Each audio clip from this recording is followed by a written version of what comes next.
The broadcast is now starting. All attendees are in listen-only mode. Good afternoon. We show straight up here at noon at Landus, so we're going to give everybody just another minute or two to finish dialing in and getting set up in the tech, and then we'll get started here in about a minute.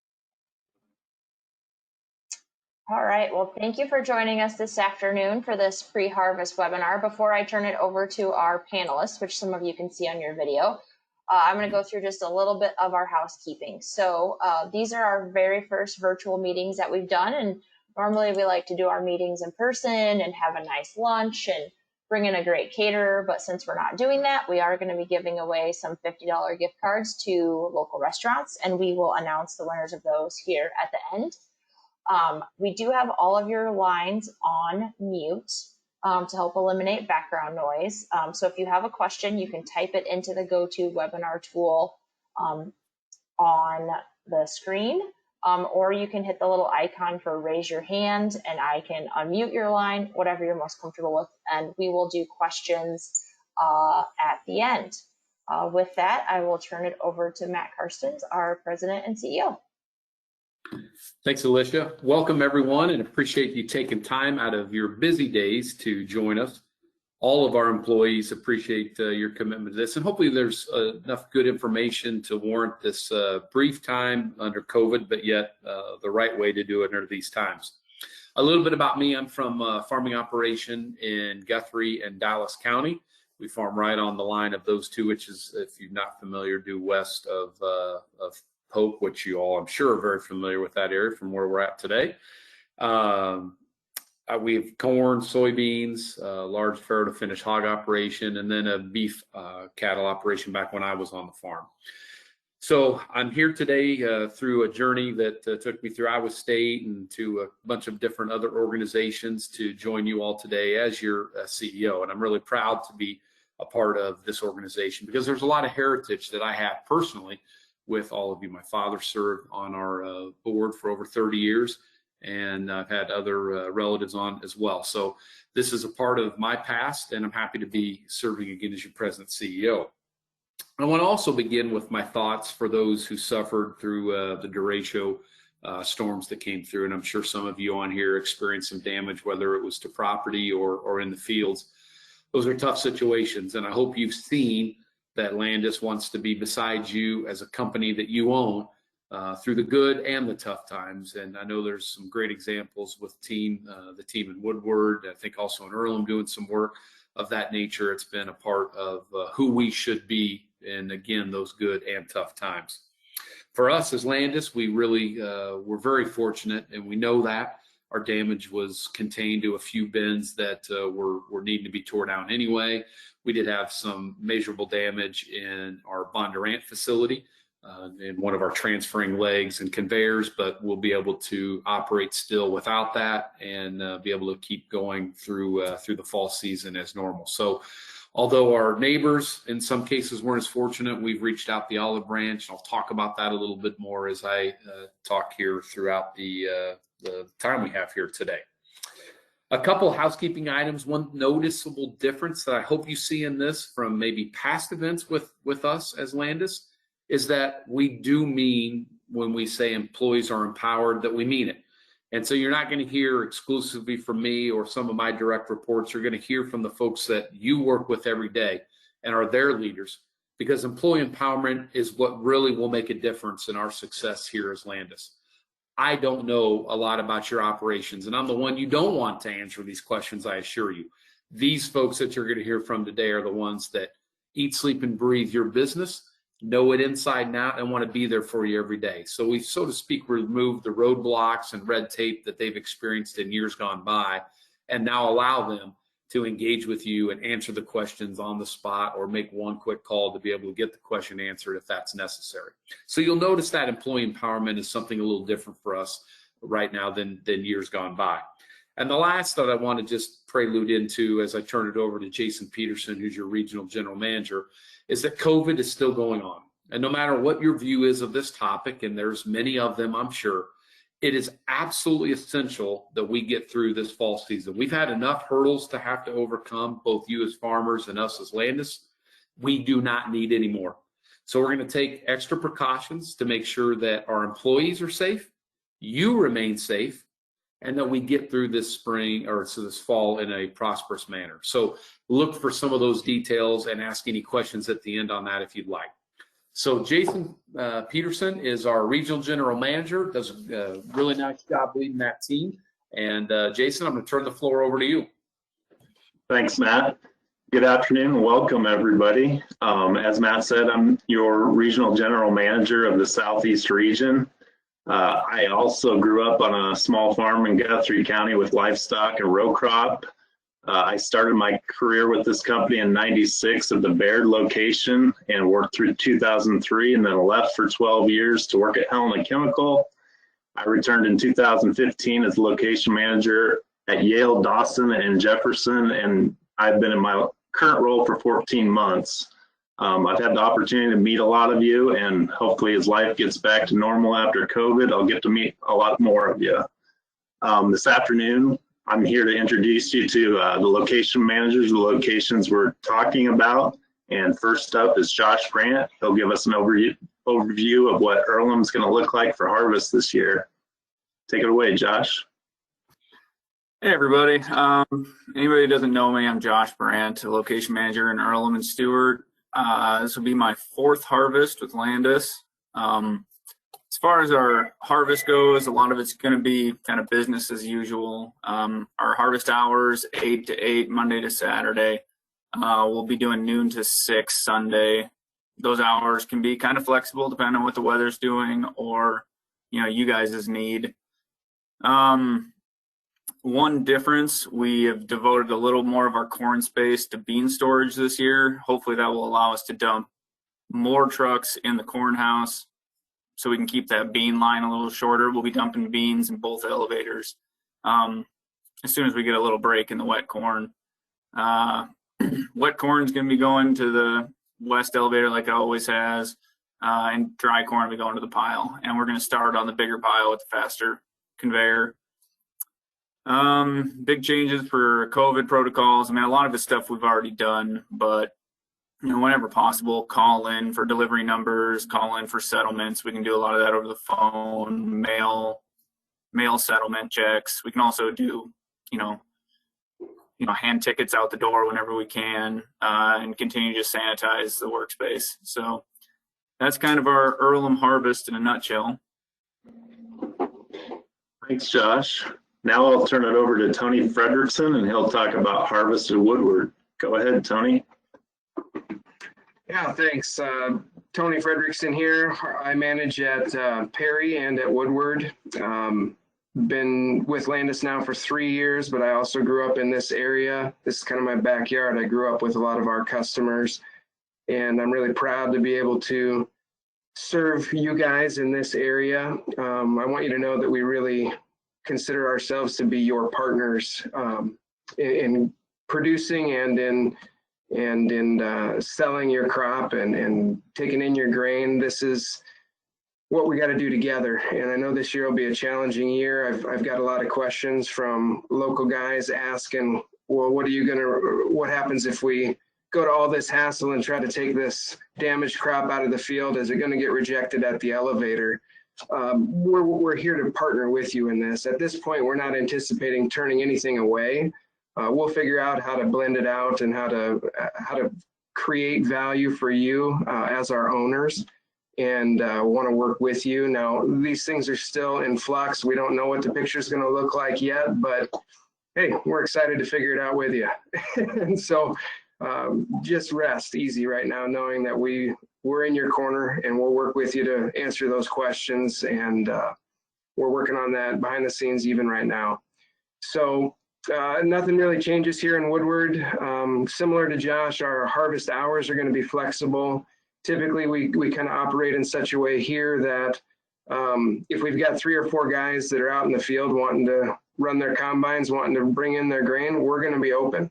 So that might mean we're open till 9, 10 o'clock at night sometimes, but it also means if you're the last guy running on Saturday, we're probably not going to be open because there's just one of you. But you understand how that works. We want to be flexible, but we've got to run a business too. And we're here to work with you. For COVID, yeah, I just repeat some of the same things. If I have 1 or 2 guys out because of catching coronavirus, that's going to shut us down for a couple of days. That's bad for all of us. So we don't need that. So we're going to take some extra steps to try to prevent that from happening, keep you guys safe so that you're healthy as well and your families stay healthy. So similar, we just want you to call ahead to set up your deliveries. We want you to call ahead with your settlement decisions. We're going to mail out as much stuff as we can. We've got pretty good service with the outbound printer, and that's going to look a little different this year. It's a different printer.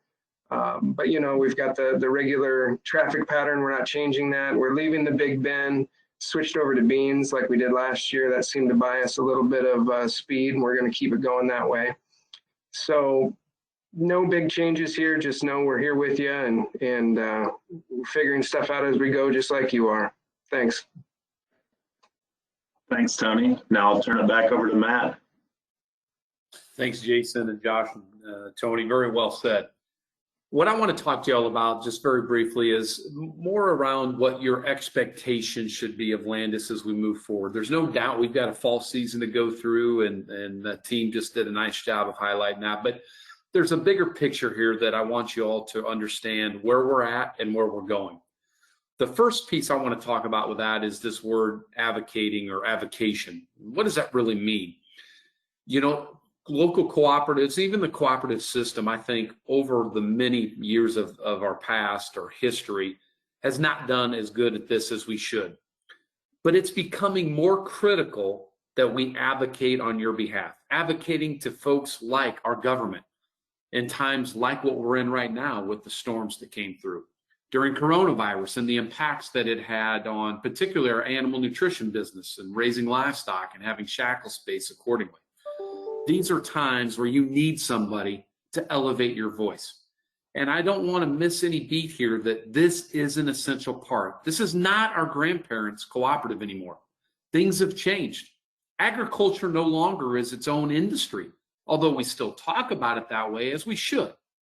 But the truth of the matter is it's a key part of food. It's a bigger part now of energy, particularly fuels. It's a part of fiber and clothing that we wear and on down the line. So we must understand that this is a different dynamic. And although we're absolutely going to be here to continue to take your grain or provide inputs like on the animal nutrition and agronomy side, there's a bigger effort that we must represent. And although, again, we've not done as well as we should in years gone by, this team is absolutely taking that advocacy serious. In fact, I was just on the phone with Secretary Nag earlier this week on a conference call. We talked during the derecho around some of the effects that it's had for you as farmers and some things that he and I are working on together to make it less painful for you. So all of these things are important, and no matter what the topic, we want to hear from you. We want to understand what your pain is and how we can do something through any level of the channel, including all the way to consumers, to make sure that this entire supply chain truly understands what's going on. And this year has been a good example of avocation, whether it's, again, government, like I've mentioned, COVID-19, trade. That seems like a distant memory, but back before COVID, we were in a little bit of a trade war and trying to sort through that, which we're still undergoing. What happened with the storms, our rural communities, and how important those are to your farming operation, and even to us here at Landus, who you own. The supply chain, from not just the fields to the animals, all the way through grocer to consumers, all of which are important to what we do every day. And making sure your voice is heard in a way that they can understand and that help elevate what you do is an essential part. But an equally essential part of what we do is our critical success factors. And underneath that avocation are these three things. And I want you to hold us to these every day, because I know each and every one of our employees believe in these. First, every decision, every action we take will be centered around you, our farmer owners. You own us. We're here for you. So everything we do should have you at the center of it.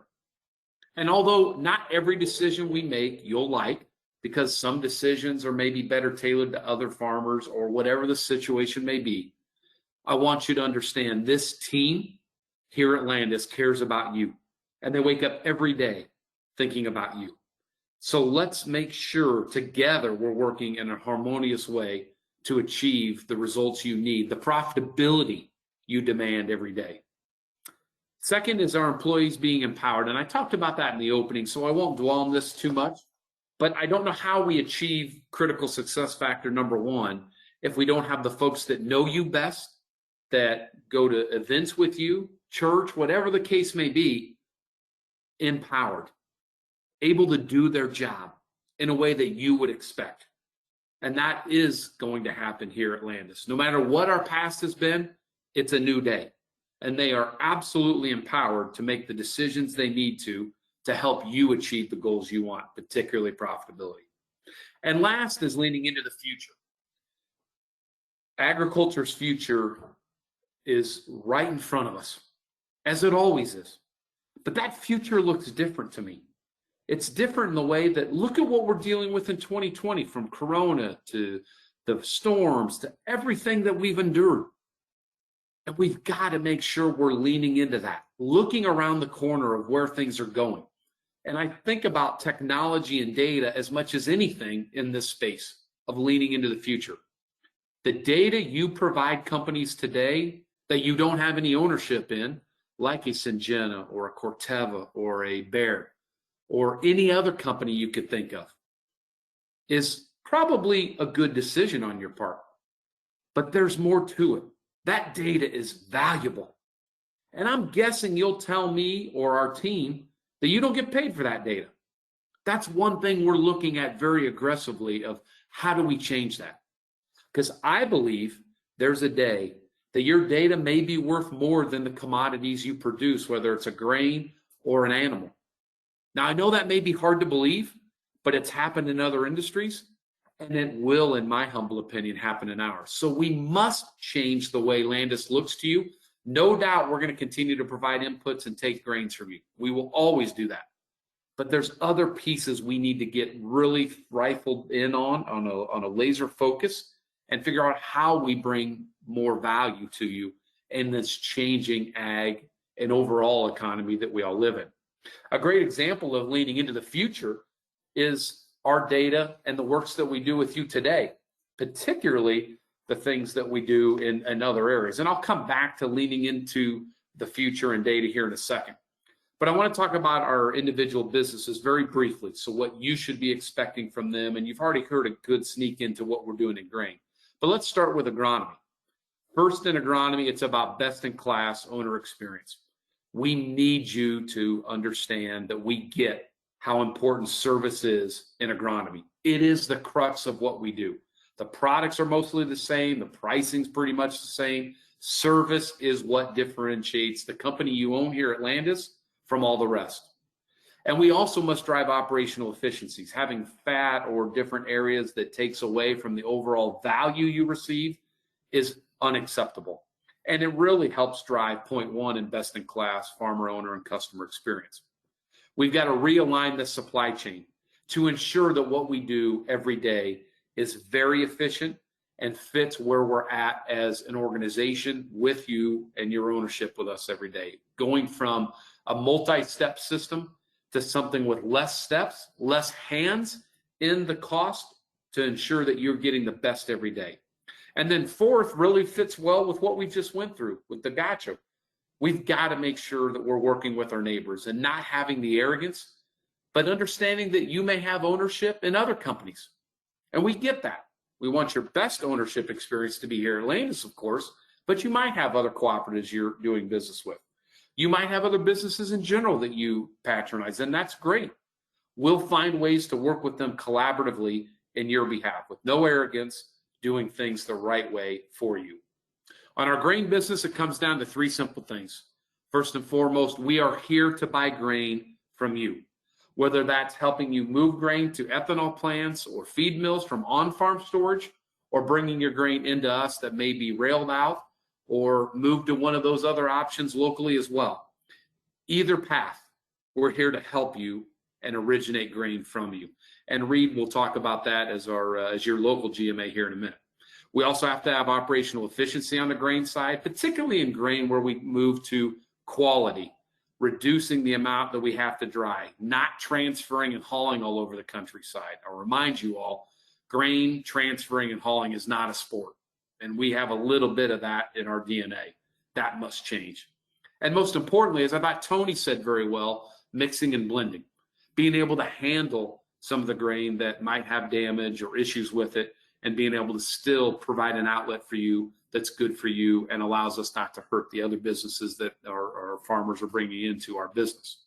And last is expanding our merchandising. Once the grain has been brought into us, or that we're working with you on bushels you have on farm, how do we expand that market? How do we give you more outlets? And this showed up really aggressively over the last 5 months as ethanol plants shut down or were curtailed aggressively. This was an opportunity for us to really flex our muscle. And why we brought Landus together and being able to ship many unit trains out above historical levels to ensure you still have access to a global market. And again, taking links out of that supply chain to connect you as directly with the consumer as possible. And last but not least, on our animal nutrition business, first on feed, we've got to reinvent our feed business. Feed is one of the older businesses that's been around in agriculture for a long time. But that doesn't mean there's not opportunities that we can elevate for you and your livestock business. And we've got to put the Landus brand on the forefront of what we do. Not the other companies that we partner with that are essential to all of us, you and us, in bringing products on the feed side to you, but that it's always got a Landus focus, which is your brand. It's your company, and we need to change that. And the other side of our animal nutrition business that you may know that we have is a dairy business that we've got to innovate around. And this dairy business we sell today in over 25 countries around the globe. But we must expand our marketing opportunities, not just new products and processes and partnerships, but new species, going beyond dairy, going beyond ruminant animals, and expanding that as necessary.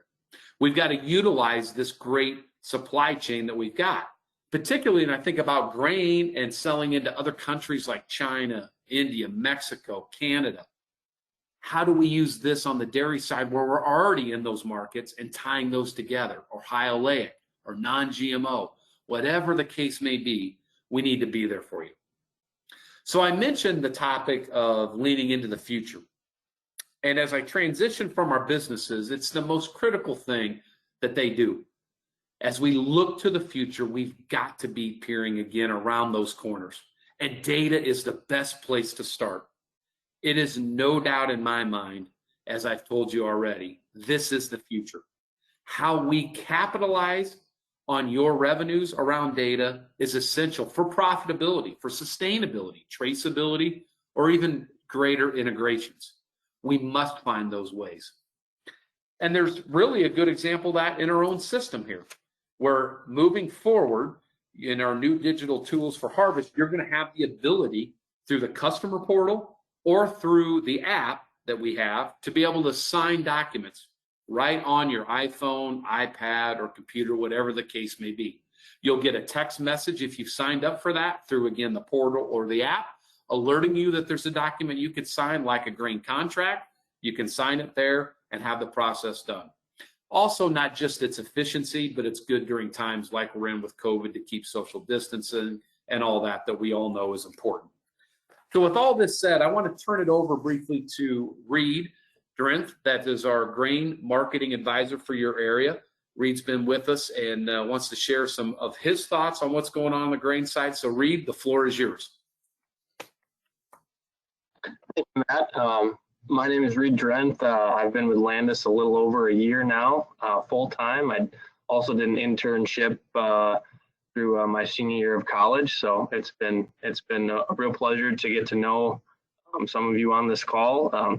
I am the grain buyer for Earlham. As you Woodward customers know, Janet Smith is your grain buyer. She wasn't able to be on this call, but I'm speaking on her behalf as well. So like the slide says, some grain policies, there's no real significant changes. As you can see there, a little updated phrasings just to make things more clear for you guys. But if you do have any questions, you'll all get a little harvest policy slip in your delivery packets, and those should be coming in within the next week or so. So if you have any questions on those, please feel free to reach out and give us a call. Additionally, we are doing our own crop tour that's starting next week. We're really excited about it. We hope the information you find is something you guys find helpful, and hopefully we can continue to do that moving forward. So we are doing a webinar on Wednesday, September 2nd to go over our findings on that. Additionally, I just want to hit on marketing alternatives. We are still offering the same extended price, minimum price, as well as others. Really and we're, if you have any questions about those, we're always here to help you guys, help you understand them and how they can benefit your operation. And kind of to hit off on what Matt said, we really are pushing to buy more of your bushels on farm, whether that's through direct ship programs, again, using our marketing alternatives. We just want to find the best value for you. So as always, you can give Janet or I a call and we'll be happy to help. So I'll turn it back to Matt. Well said, Reed, and thanks so much for that. And the other piece that I would highlight, as I know Reed is really, and Janet both depend on this group, is our CSS, customer service specialists, like Betty in Woodward. And I know, Josh, you've got one in Earlham as well. Can you remind me of who's your CSS in Earlham, just quickly? Yeah, that'd be Debbie Cassett. Debbie, great. So both are essential in the journey of our grain business, and they stand beside Reed and Janet to help in that process as well. And a big shout out to them. And they are absolutely, like the rest, empowered to do their job and make sure that that journey for you is as painless and as prosperous as it can be. Even though I talk a lot about basically turning this company over to our employees, which is what is absolutely necessary to serve you, I'm not trying to hide from you. My job is to really look into the future and do the leaning into the things that we discussed, but I also want to understand how we're doing day to day and helping the team out any way I can. So on this slide, you can see my office number and email address. For those of you that may not have the slides pulled up, my office is 515-817-2104. Again, 515-817-2104. My email is matt.karstens@landuscooperative.com. Again, matt.karstens@landuscooperative.com. Now, I see some of the employees scratching their heads going, oh gosh, this can't be good. But let me assure you all, I'm here to help. I want to be a part of the team and help in any way I can. And I absolutely trust our personnel that's out in the field serving you every day. As I mentioned before, I'm not the one you want to answer these questions because I don't have that skill set and knowledge of your business that they have, but I'm also here to help on the journey along the way. So with that, let's open it up for the fun part of these, I believe, which is your questions, your comments and thoughts, which is really what matters at the end of the day. So Alicia, I'm going to let you read any questions you've got or open up the line so everyone can get involved in the action here. Excellent, thank you. So just a reminder, you can type your questions in the little question or chat box in your GoToWebinar tool. But I do have one here and I'm going to kind of do my best to paraphrase. So looking at, and give some context, looking at some of the corn in the field, it sounds like we have some guys that are worried about mold and mycotoxins. How do we manage that at Landus if we get a truck coming across a scale that has a load of pretty damaged corn? Yeah, thanks, Alicia, and thanks for the question, whoever submitted that. And obviously, with what's went through with these storms, we're going to have some of that. We all know it, and we know it's coming. And I thought Tony already kind of addressed it very high level, which I thought was good. But there's some other factors I believe you need to know that we spent some time researching in our advocacy with some insurance companies, particularly with the USDA and here locally with Mike Nag. So Jim Angler is on the line with us. He works beside Reed in the grain department and spends a lot of time studying this stuff. He's a lot more analytical than I am, so you want Jim answering this question, not me. So Jim, I'll let you introduce yourself and talk a little bit about this. And then Reed, I'd ask you to add some closing comments on this, and we'll go to the next question. Jim? Yeah, thanks, Matt. And thanks everybody for joining us here today. And it's a great question, and it's a question that has many levels, and it's going to vary from grower to grower and field to field.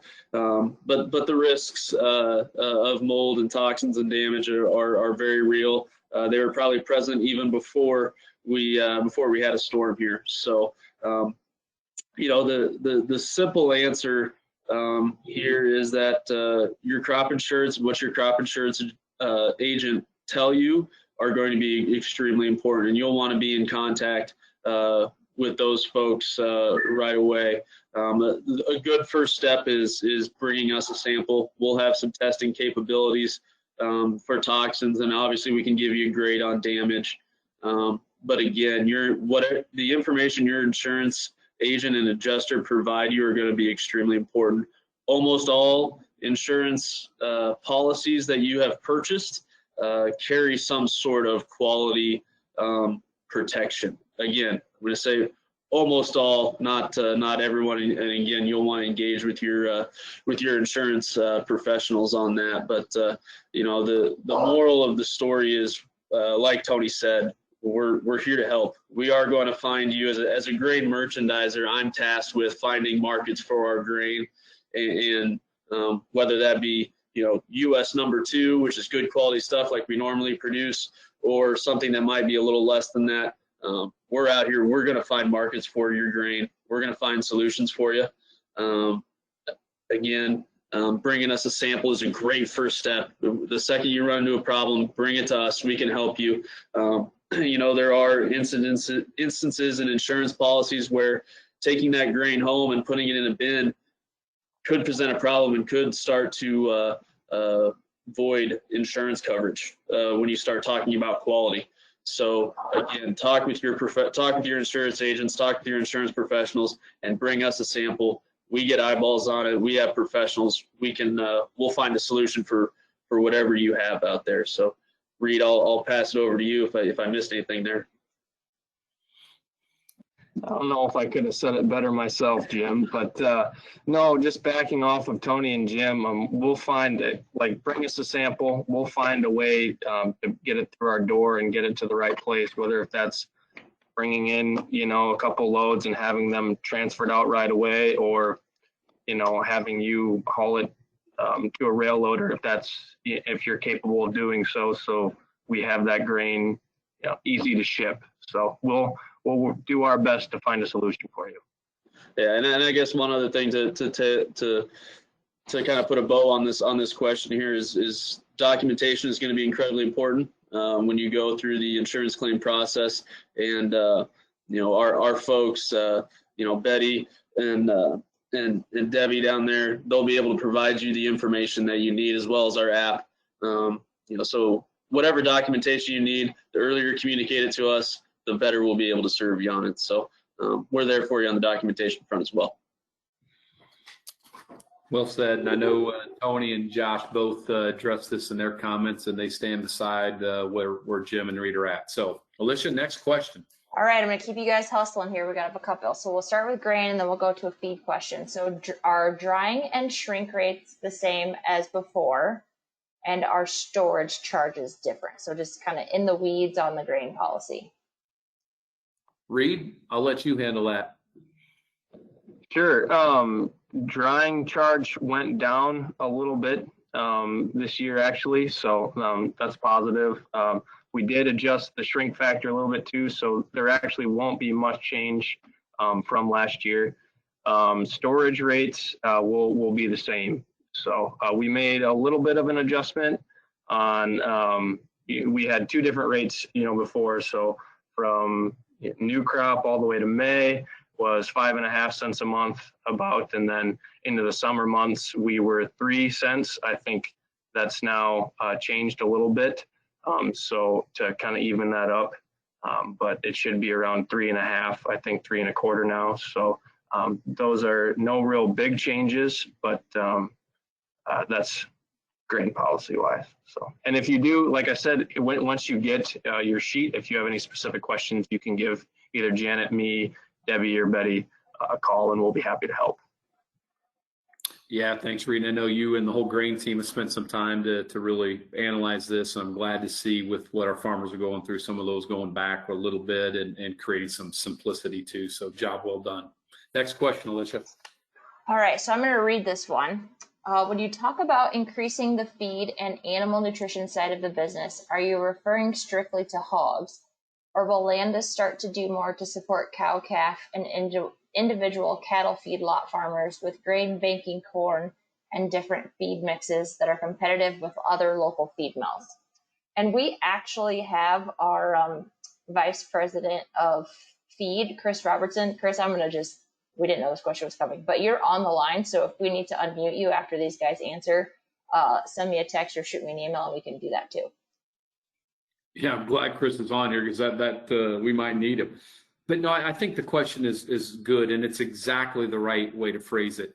Although we've been very swine focused, we launched and opened, I think now, Alicia, you can help me, but over 2 years ago, the new beef feed center that we have in our Jefferson location that not only looks at a lot of the technologies, but produces some of the very feeds that you're asking about for cow, calf, and beyond.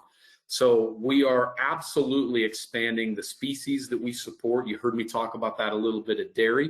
It also fits for what we're doing across the whole portfolio of animal nutrition.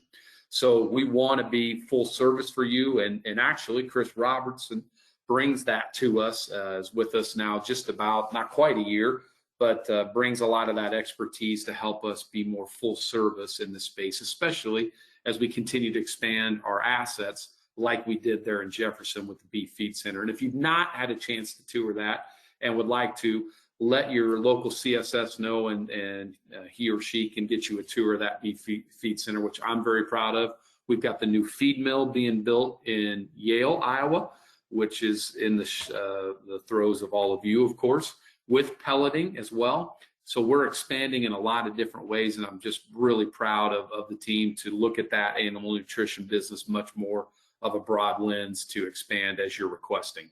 So unless you got a text from Chris, I'm going to assume that answered it there, and I'll pause for you to answer that, Alicia. Yep, he's unmuted. So Chris, if you want to add anything to the answer, that'd be great. Yeah, I think Matt did a great job of kind of summing up kind of where we're at in our journey is kind of some of those new opportunities. So I'm actually at the beef center today. We walked down the plant looking for different opportunities to try to find some solutions to kind of bring some of the customers some alternatives. So, you know, right now the beef center is focused on providing a high quality feed that a lot of our customers want, but we know that there's also some more price conscious customers out there as well that, you know, are looking for some solutions during times like this where, feeding the best quality, isn't always the most viable when returns aren't as great. So we've got some options that we're running. We walked down today to try to figure out if there's some other solutions that we can provide to you guys, and along with some other ingredients and other feeds as well. So this facility does everything from mixing and grinding feed to handling a lot of mineral products that come in bags, to also some packaged soy oil, to some molasses and other various things. So if you haven't reached out, we've got a pre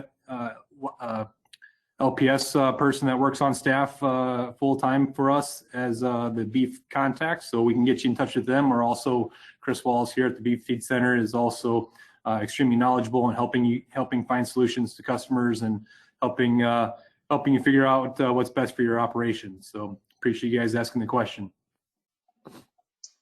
Thanks, Chris. Awesome. Next question.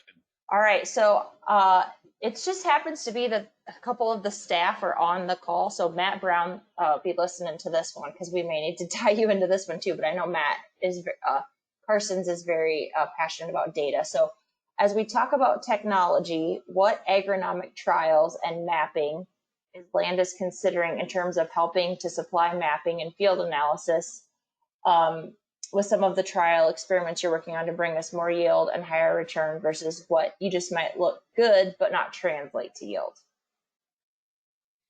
Yeah, really good question. So Matt, I hope you're on mute because I don't get in the weeds on that. That's above my pay grade that Matt has to handle. So I'm going to turn that over to Matt Brown and let him talk about it because that's a really fair question. Matt? Yep, thanks for the question. So yeah, we are currently participating in the climates of the world and the different platforms that our partners offer today.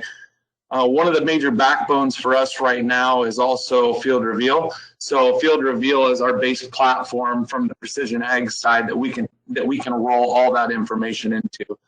We have that capability today.